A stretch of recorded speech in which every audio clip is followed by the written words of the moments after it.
तो आइए दूसरा चैप्टर पुष्पी पादपों में लैंगिक जनन को अब पढ़ाते हैं। डरिए नहीं, पढ़िए, मेहनत कीजिए, सब सही रहेगा। बायोलॉजी से आप लोग बिल्कुल मत घबराइए, वीडियो देखते रहिए। और नोट्स चाहिए तो इस नंबर पर आप कॉल कीजिए या मैसेज कीजिए, आपको मिल जाएगा, है ना। तो चलिए, पुष्पी पादपों में लैंगिक जनन यह चैप्टर है, इसको स्टार्ट करते हैं। पहला चीज़ है इसमें पुष्प। तो पुष्प को जानते हैं। तो पुष्प क्या है? किसी भी पौधे का प्रजनन अंग है, क्योंकि यही जनन की क्रिया होती है। नर युग्मक मादा युग्मक पुष्प में ही बनता है ना। पुंकेसर, स्त्री केसर आगे चल के आप लोग को बताते हैं, 2 मिनट का समय लेंगे, है ना। आगे उसको पढ़ते हैं। पहले पुष्प समझिए। किसी भी पौधे का क्या है? प्रजनन अंग है, जो बीज उत्पन्न करने के लिए विकसित होता है। उसको क्या कहते हैं? हम लोग पुष्प कहते हैं। और पुष्प किसी भी पौधे का आकर्षित भाग है। क्या है? आकर्षित भाग है। पूरा किसी भी पौधे का में जो होता है खूबसूरत होता है। किसी पौधे के पास हम लोग पहुंचते हैं तो उसका फूल देख करके, फूल में क्या होता है? सुगंध होता है ना। उसको देख करके हम लोग पौधे के पास जाते हैं, फोटो खिंचवाते हैं, तो आकर्षित होकर के जाते हैं ना। तो पुष्प आकर्षित भाग है ना। पुष्प क्या है? किसी भी पौधे का आकर्षित भाग है और लैंगिक भाग भी है, क्योंकि यहीं पर जो होता है प्रजनन की क्रिया यहीं होती है। जैसे नर युग्मक मादा युग्मक यहीं बनती है, इसीलिए या इसको लैंगिक भाग भी कहेंगे और आकर्षित भाग भी कहेंगे, क्योंकि लोग आकर्षित होकर के पौधे के पास जाते हैं, पुष्प को देख करके ही जाते हैं लोग, वहाँ फ़ोटो खिंचवाते हैं, है ना, आकर्षित होकर के जाते हैं। और भी इसका उपयोग है ना। सिर्फ फ़ोटो खिंचाना नहीं है, इसका उपयोग सजावट में किया जाता है। जैसे कि शादी विवाह होता है तो वहाँ पर पुष्प देखते होंगे, पुष्प से सजाया हुआ रहता है, पूरा मंडप वगैरह सजाते हैं लोग। तो इसका उपयोग सजावट में किया जाता है। और यह एक विशेष प्रकार का रूपांतरित प्रारोह है। क्या है? रूपांतरित प्रारोह। क्या है दोस्तों? रूपांतरित प्रारोह है। यह पौधे का लैंगिक जनन अंग होता है। बिल्कुल सही बात है, जनन अंग होता है, आप लोग को बताए हैं, क्योंकि यहीं पर नर युग्मक मादा युग्मक का निर्माण होता है।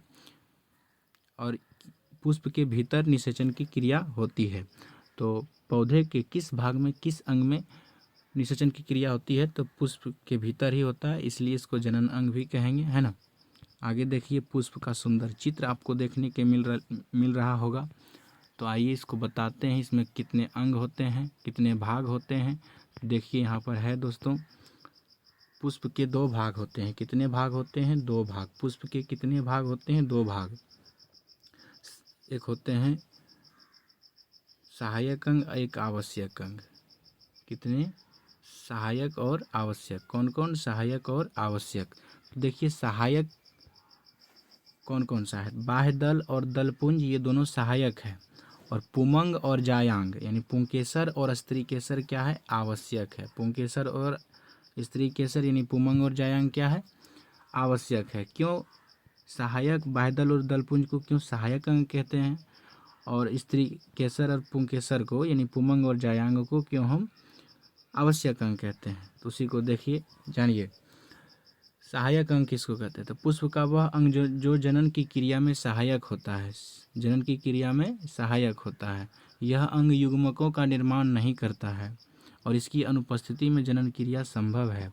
यानी कि बाह्यदल और दलपुंज अगर यदि नहीं हो किसी पुष्प में तो जनन की क्रिया हो जाएगी, यानी इसकी अनुपस्थिति में जनन की क्रिया हो सकती है ना। तो इसीलिए ये जनन की क्रिया में सिर्फ सहायक है, इसीलिए इसे सहायक अंग कहा जाएगा। ठीक है। तो पुष्प का वह अंग जो जनन की क्रिया में सहायक होता है उसे क्या कहते हैं? सहायक अंग कहते हैं। और यहाँ पर युग्मक का निर्माण नहीं होता है। बाह्य दल और दलपुंज में युग्मक का निर्माण नहीं होता है। इसकी अनुपस्थिति में, यानी कि बाह्य दल और दलपुंज किसी पुष्प में नहीं है तो जनन हो सकता है। देखिए, बाह्य दल और दलपुंज आपको बता रहे थे। तो बाह्य दल किसको कहते हैं? तो पुष्प के बाह्य दल के समूह को बाह्य दल पुंज कहते हैं। बाह्य दल हरे रंग की पत्तियां होती है जो पुष्प के पुष्पासन के चारों तरफ स्थित होती है। आइए दिखाते हैं आपको बाह्य दल, फोटो में सुंदर सा दिखाते हैं आप लोगों को। ये जो आप लोगों को दिख रहा है हरा हरा भाग ये दिख रहा है, ये सब क्या है? बाह्य दल है। इसको बाह्य दल कहते हैं। क्या कहते हैं? बाह्य दल। यहाँ पे पुष्पासन है तो पुष्पासन के चारों ओर देख रहे हैं हरे भाग जो है पत्तियाँ, ये सब क्या है? हरा भाग बाह्य दल है ना। यहाँ पर आपको दर्शाया भी गया है, यहाँ पर बाह्य दल दिखाया है ना। ये क्या है? बाह्य दल। देखिए, ये हरा रंग का होता है। किस रंग का होता है? हरे रंग का होता है। तो यह जो है बाह्य दल जो है यह पुष्प की कली अवस्था में सुरक्षा प्रदान करता है। जब पुष्प छोटा रहता है, बहुत ही छोटा रहता है, पूरा खिला हुआ नहीं रहता है, तो यानी कली अवस्था में रहता है, उसको कली अवस्था कहते हैं। तो कली अवस्था में चारों तरफ से कौन घेर के रखता है, कौन सुरक्षा देता है? तो यही जो हरा भाग है ये क्या रहता है, अभी तो खिल गया तब ना इतना बड़ा हो गया, जब खिला हुआ नहीं रहता है यानी कि छोटा रहता है ये पूरा, तो इसको पूरा यही बाह्य दल जो है इस पुष्प को ढके हुए रहता है, बहुत ढके हुए रहता है। और हवा पानी मतलब इसको बचाता है, गर्मी धूप से बचाता है। तो कली अवस्था में पुष्प को कौन सुरक्षा प्रदान करता है? तो बताइएगा, बाह्य दल पुंज करता है। कौन करता है? बाह्य दल पुंज करता है। और यह पुष्प का सबसे बाहरी चक्र है, इसे प्रथम चक्र भी कहा जाता है। बाह्य दल को प्रथम चक्र या बाहरी चक्र भी कहा जाता है। यह अभी सहायक अंग पढ़ रहे हैं, जिसमें कि बाह्य दल आपको बताया गया है कि हरे रंग का होता है। यह सबसे प्रथम चक्र होता है जो कली अवस्था में सुरक्षा प्रदान करता है। पुष्प जब कली अवस्था में होता है तो उसे सुरक्षा प्रदान करता है। दूसरा, दलपुंज। पुष्प के रंग बिरंगी पंखुड़ियों को दलपुंज कहते हैं। जो पुष्प का रंगीन भाग होता है उसको क्या बोलते हैं? दलपुंज कहते हैं। जो क्या करता है? परागण हेतु कीटों को अपनी ओर आकर्षित करता है। यह जो बाह्य दल था प्रथम चक्र था, तो यह दलपुंज क्या हो जाएगा? दूसरा चक्र। आइए दलपुंज को आपको दिखाते हैं फोटो में, ज़्यादा समझ में आएगा। ये देखिए सुंदर सा फूल है, इसमें बताइए ये बाह्य दल है, यहाँ पर दर्शाया गया है। ये जो रंग बिरंग भाग आप देख रहे हैं, ये रंग बिरंग भाग देख रहे हैं, ये क्या है? ये क्या है दोस्तों? दलपुंज है। क्या है? दलपुंज। ये बाह्य दल और ये दलपुंज जो रंगीन भाग है, जिसे देखकर हम आकर्षित होते हैं, पौधे के पास जाते हैं, फूल को तोड़ते भी हैं, सजावट में उपयोग करते हैं, फोटो भी खिंचवाते हैं, है ना? तो ये क्या है? दलपुंज है ना? ये क्या है? दलपुंज है। और ये हरा भाग जो है ये क्या है? बाह्य दल है। आगे देखिए, आप सभी बने रहिए वीडियो में, पूरा समझ में आएगा। यह दूसरा चक्र है ना? तो ये था सहायक अंग, ये था सहायक अंग। अब हम जानते हैं आवश्यक अंग को। आवश्यक अंग किसे कहते हैं? तो पुष्प का वह अंग जो जनन की क्रिया के लिए आवश्यक होते हैं। बाह्य दल और दलपुंज अगर दिन नहीं भी रहे तो क्या होगा? जनन की क्रिया होगी, है ना? इसीलिए वो जनन की क्रिया में सिर्फ सहायक होते हैं, वहाँ युग्मक नहीं बनता है, तो वो होगा सहायक अंग। अब पुमंग और जायांग जो है क्या है? आवश्यक अंग है, क्योंकि पुमंग में बनता है नर युग्मक और जायांग में बनता है मादा युग्मक। तो ये क्या होते हैं? आवश्यक अंग होते हैं। अगर ये नहीं रहे किसी पुष्प में, यानी ये किसी पुष्प में अनुपस्थित हो जाएगा तो जनन क्रिया संभव नहीं है। जनन की क्रिया नहीं होगी, जनन की क्रिया नहीं होगी, क्योंकि यही जो अंग है यहाँ पर युग्मक का निर्माण होता है। इसी अंग में, पुष्प के इसी अंग में क्या होता है? युग्मक का निर्माण होता है। जनन की क्रिया के लिए युग्मक जरूरी है ना?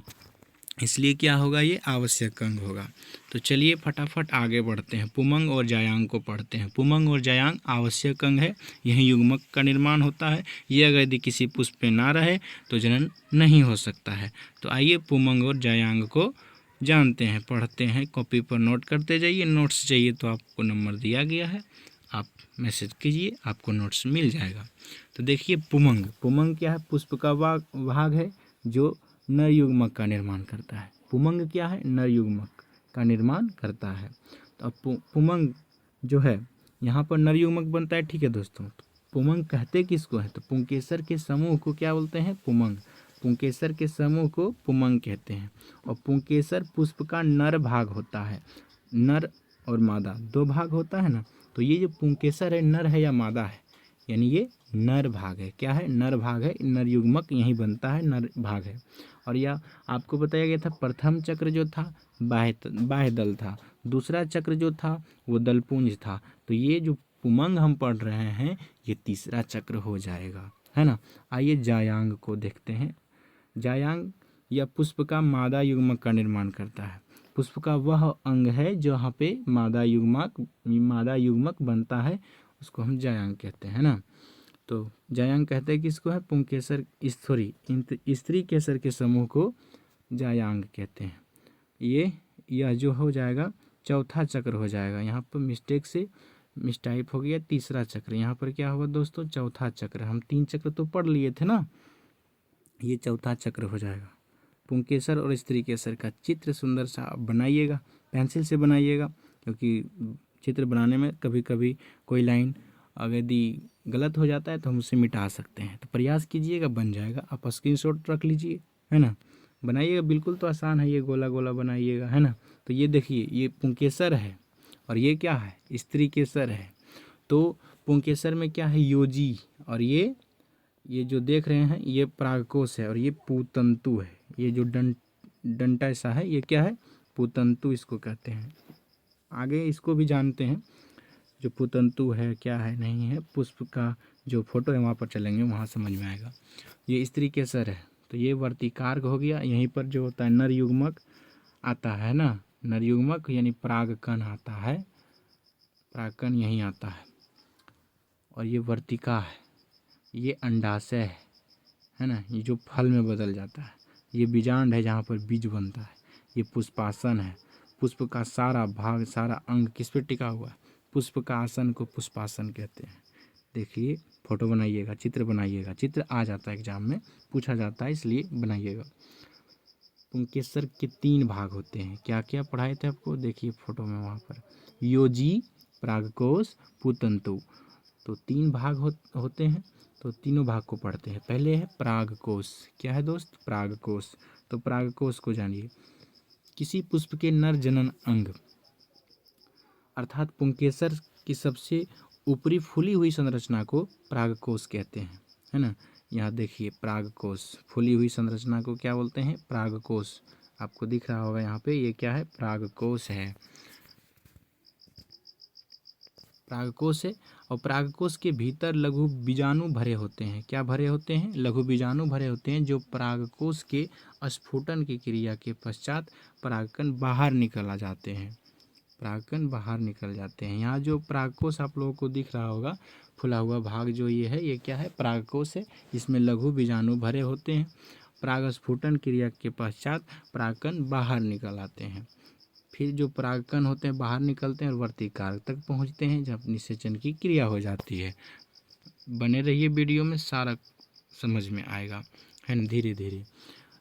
अब योजी को जानते हैं। योजी क्या है, यह संयोजी उत्तक का बना संरचना होता है, जिसका कार्य वृंत को परागकोश से जोड़े रखना होता है। इसका काम क्या है कि वृंत को परागकोश से जोड़ के रखना है ना, वृंत को परागकोश से जोड़ के रखना है। यह संयोजी उत्तक का बना होता है।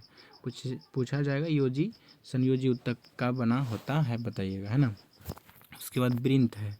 तो वृंत पुष्प के नर जनन अंग अर्थात पुंकेसर का सबसे निचला डंठी नुमा भाग जो होता है, उसको वृंत कहते हैं। आइए फोटो पे दिखाते हैं आपको वृंत, है ना। ये वृंत है, डंठनुमा भाग जो है ये क्या है, वृंत है। इसका कार्य क्या होता है, तो परागकोश को पुष्पासन से जोड़े रखना। परागकोश जो ऊपर में फुला हुआ भाग था वो क्या था, परागकोश, और पुष्पासन से उसको जोड़ के रखना है। देखिए परागकोश का चित्र, ये चित्र इम्पोर्टेंट है, बनाइए, स्क्रीनशॉट लीजिए और आप लोग प्रयास कीजिएगा, है ना। पेंसिल से बनाइएगा, यहाँ पे दीजिएगा, है ना, और इसको बनाइएगा एकदम पूरा बढ़िया से, अच्छा से इसको अंदर ले जाइएगा। पहले ऐसे कर लीजिए। देखिए शुरू से आपको बताते हैं कैसे चित्र बनाना है, बिल्कुल, है ना। वीडियो बनाएंगे, चित्र वाला एक वीडियो लेके आएंगे। पहले ऐसे कीजिएगा, चारों जगह पर ऐसे कीजिएगा, चारों जगह पर ऐसे कीजिएगा, है ना, ऐसे कीजिएगा। इसको ऐसे जोड़ दीजिएगा, ऐसे ऐसे। इसको ज़्यादा वो कम रखना है ऊपर वाला, और ये ज़्यादा अंदर धंसा देना है।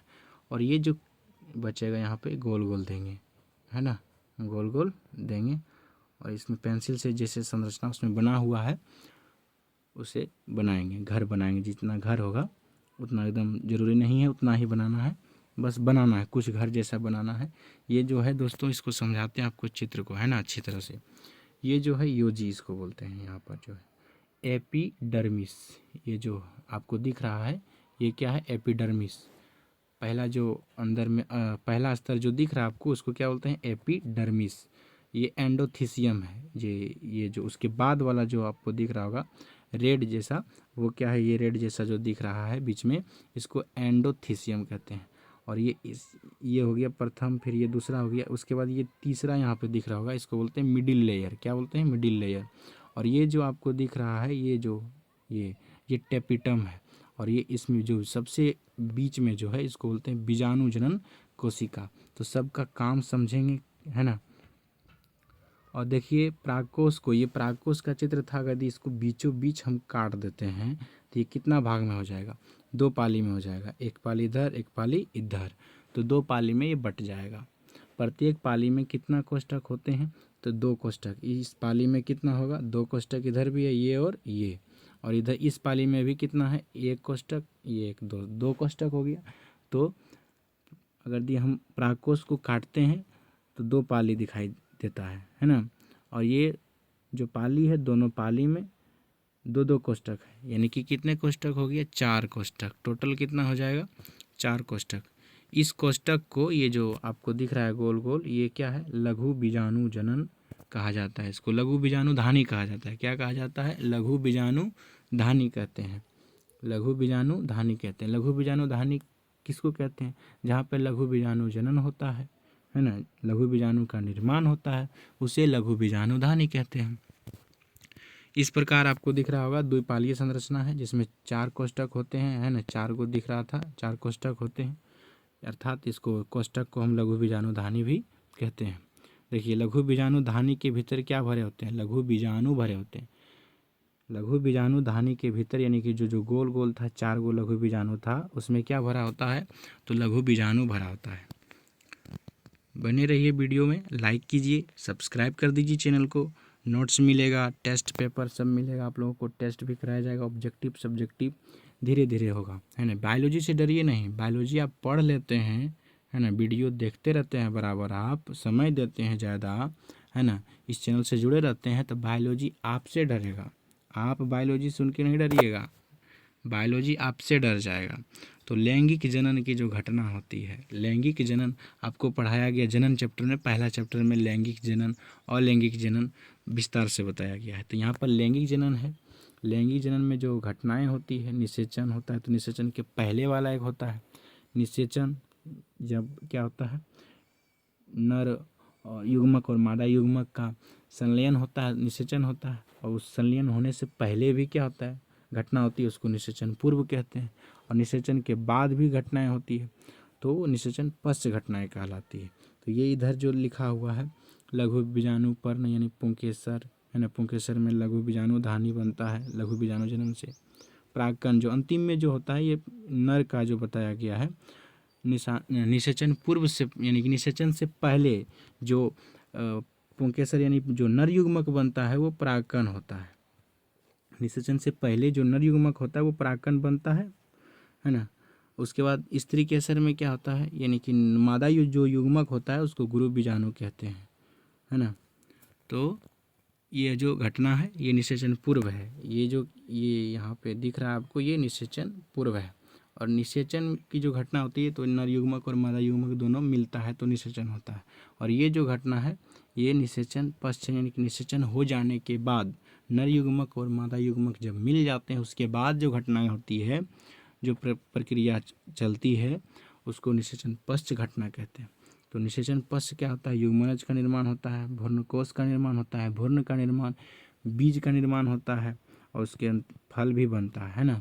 अंडा से फल में, बीज में परिवर्तित हो जाता है। चलिए देखिए, तो परागकण जो होता है उसको पोषण देने का काम करता है। आपको हम बताते थे टेपिटम, दिखाए थे ना आपको टेपिटम, अभी जो दिखाए थे, जो चित्र बताए थे, 4 गो लघु बीजाणु धानी होता है, बना था जो चित्र, उसमें आपको टेपिटम, ये जो दिखाए थे ये क्या था, टेपिटम था। तो ये परागकणों को पोषण देने का कार्य करता है। ये ऑब्जेक्टिव में पूछा जाता है कि परागकणों को पोषण देने का कार्य कौन करता है, तो टेपिटम कौन देता है, परागकण को पोषण कौन देता है, टेपिटम देता है। देखिए लघु बीजाणु धानी किसको कहते हैं, जिसमें लघु बीजाणु परागकण बनता है, यानी कि जिसमें लघु बीजाणु बनता है उसको लघु बीजाणु धानी कहते हैं। पहले ही बताए थे। इसमें क्या है, बाह्य त्वचा बताए थे आपको, एंडोथीसियम था, फिर मध्य त्वचा था यानी मिडिल लेयर था, उसके बाद टेपेटम था। सबका जो कार्य है वो देख लेते हैं। तो टेपेटम का तो क्या होता है, वो परागकण को पोषण देता है। जो परागकण बन रहा होता है उसको पोषण देने का कार्य करता है कौन, टेपेटम। तो देख लेते हैं सबका। देखिए लघु बीजाणु जनन, लघु बीजाणु जनन जो है, ये सब जो आपको दिख रहा होगा कि बाह्य त्वचा, एंडोथेसियम, मध्य त्वचा, ये मतलब सुरक्षा देता है। क्या देता है, वो सुरक्षा देता है। पोषण कौन देता है, टेपेटम देता है। मध्य त्वचा ये सब जो क्या है, बाह्य त्वचा, एंडोथेसियम, मध्य त्वचा, ये सुरक्षा, परागकण को सुरक्षा देता है। और ये जो टेपेटम है ये परागकण को पोषण देता है। यही था। उसके बाद देखिए लघु बीजाणु जनन। तो लघु बीजाणु जनन किसे कहते हैं, लघु बीजाणु धानी किसे कहते हैं। लघु बीजाणु धानी आपको बता दिया, जहाँ परागकण बनता है उसे लघु बीजाणु धानी कहते हैं। लेकिन लघु बीजाणु जनन किसे कहते हैं, तो लघु बीजाणु मात्र कोशिका से लघु बीजाणु बनने की प्रक्रिया लघु बीजाणु जनन कहा जाता है ना। लघु बीजाणु मात्र कोशिका से क्या बनता है, लघु बीजाणु बनने की प्रक्रिया को ही क्या बोलते हैं, लघु बीजाणु जनन कहते हैं। तो ये जो लघु बीजाणु मात्र कोशिका में क्या होता है, अर्धसूत्री विभाजन के फलस्वरूप लघु बीजाणु बनता है। 4 लघु बीजाणु आपस में जुड़े रहते हैं, उन्हें लघु बीजाणु चतुष्क कहते हैं। यही चतुष्क परिपक्व होकर अलग अलग हो जाते हैं और 4 परागकणों का निर्माण करते हैं। तो जो परागकण होता है उसमें, यानी कि जो लघु बीजाणु बनता है वो कौन सा विभाजन, अर्धसूत्री विभाजन के, उसमें अर्धसूत्री विभाजन के दौरान बनता है। अर्धसूत्री विभाजन होता है ना। तो एक होता है परिणत विभाजन, तो कोशिका सतह के समांतर होने वाले विभाजन, यानी कि समांतर में विभाजन हो जाते हैं, बट जाते हैं, समांतर में बट जाते हैं, तो उसको बोलते हैं परिणत विभाजन। और लंबवत जब बट जाता है तो उसको बोलते हैं अपनत विभाजन। परिणत विभाजन, अपनत विभाजन। तो समांतर बट जाए तो हो जाता है परिणत विभाजन, और जब लंबवत बट जाए तो हो जाएगा अपनत विभाजन। देखिए लघु बीजाणु धानी की संरचना, आपको तो बताए थे कि बाह्य त्वचा, एंडोथेसियम, मध्य स्तर, ये क्या करता है, सुरक्षा देता है ना। क्या करता है, सुरक्षा देता है। एपिडर्मिस जो होता है वो नीचे वाला जो होता है, एंडोथेसियम जो होता है एपिडर्मिस के नीचे होता है, और वो स्फुटन में सहायता होता है, यानी कि वो टूटता है, परागकण उससे बाहर निकलता है, उसी को बोलते हैं पराग स्फुटन। किसको कहते हैं, यानी स्फुटन आप समझ ही जाइए, स्फुटन किसको कहते हैं। तो परागकों से परागकण निकलने की प्रक्रिया को परागस्फुटन कहते हैं, यानी कि उसको टूट जाता है और उससे परागकण बाहर निकलता है, उसको परागस्फुटन कहते हैं। परागकोश से क्या होता है, परागकण बाहर निकलता है, तो उसको परागकण बाहर निकालने में मदद कौन करता है, एंडोथेसियम। बाह्य त्वचा सुरक्षा प्रदान करता है, एंडोथेसियम क्या करता है, स्फुटन में सहायक होता है।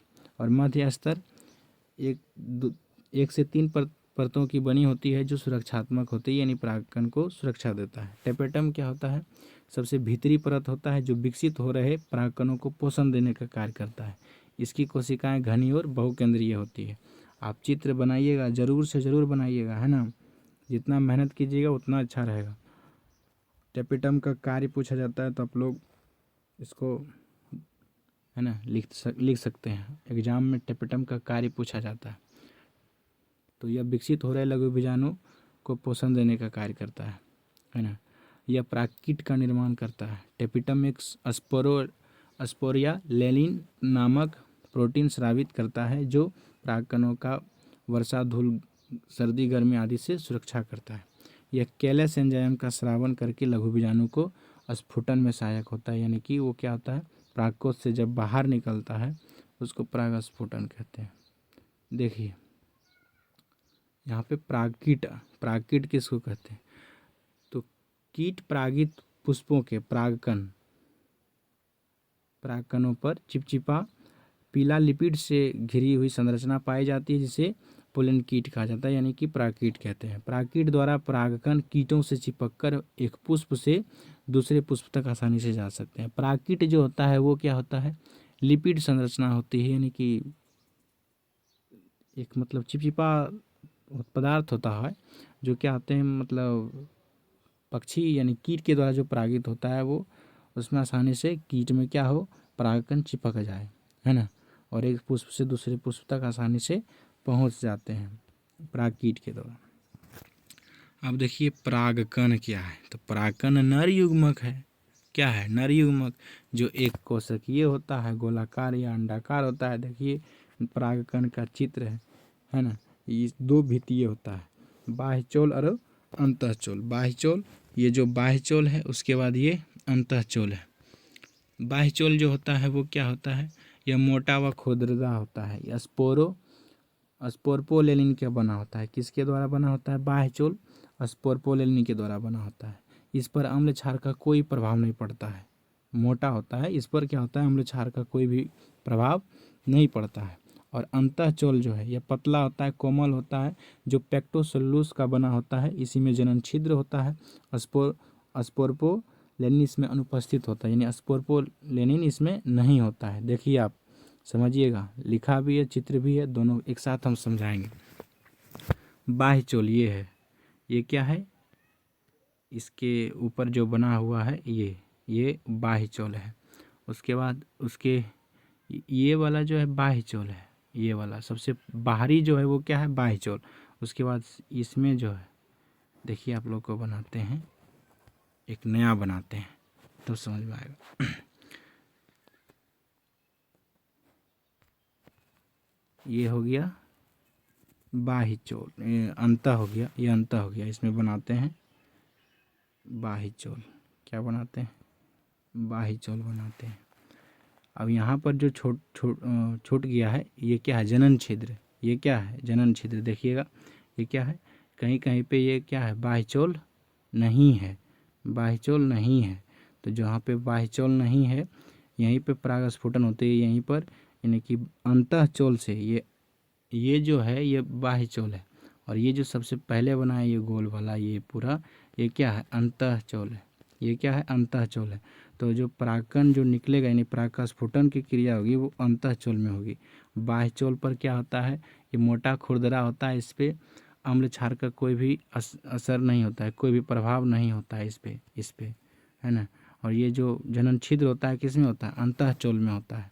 तो आप इसको बनाइएगा, अच्छा से बनाइएगा, ठीक है। अब देखिए जनन छिद्र आपको बता रहे थे, तो बाह्यचोल में जगह जगह छिद्र हो पाए जाते हैं, जिसे जनन छिद्र कहते हैं, जिसे परागनलिका निकलती है।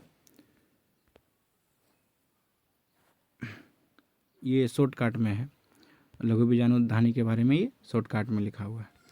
पराग स्फुटन, पराग कणों का परागकोश से बाहर निकलने की क्रिया को पराग स्फुटन कहते हैं। परागकोश से जब परागकण बाहर निकलता है उसी को क्या कहते हैं, पराग स्फुटन कहते हैं। अब ये जो बता रहे थे आपको, पुंकेसर बता रहे थे, यानी जो नर युग्मक था वो क्या था, परागकण। पुष्प में क्या होता है, नर युग्मक ही परागकण होता है। अब स्त्रीकेसर में होगा, अब समझेंगे।